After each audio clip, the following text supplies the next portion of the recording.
I think they use the same training materials, whether they spend enough, the same amount of time on it as with the SALN people. I couldn't answer that question. Now, there were 1,800 relationship managers approximately. Is that correct? On this chart, yes. Was that an accurate chart? That was a chart that was provided for the first steering committee. You see that was August 2008. Few weeks after your report on UBS had been published. We were really trying to look at it and do the right thing. I would assume that these numbers are correct, but these were early numbers. So SALN had about perhaps 10% of the Swiss accounts opened by U.S. customers, and about 90% were spread out across the rest of the bank. Is that about right?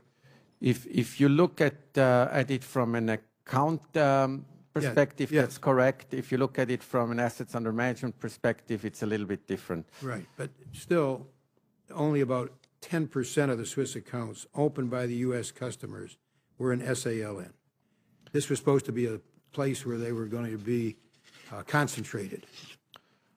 Plus the ones that are listed under PB EMEA, because that would encompass the airport desk that you have mentioned before. That's also an area of concentration. All right. So that's then almost, what, 60–70%. And because 70% were spread out across the bank. No. Sorry, Mr. Chairman, about 70% were concentrated in those two groups. The airport office and SALN.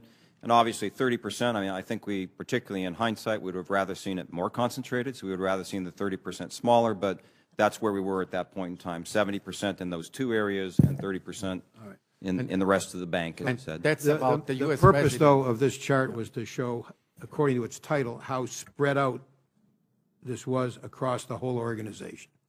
Understand. That's the purpose. Whether it was 30% outside of those two units or 70%, this was spread out across the whole organization. So you had 1,800 or so, according to this, relation managers that were in contact with U.S. residents, persons.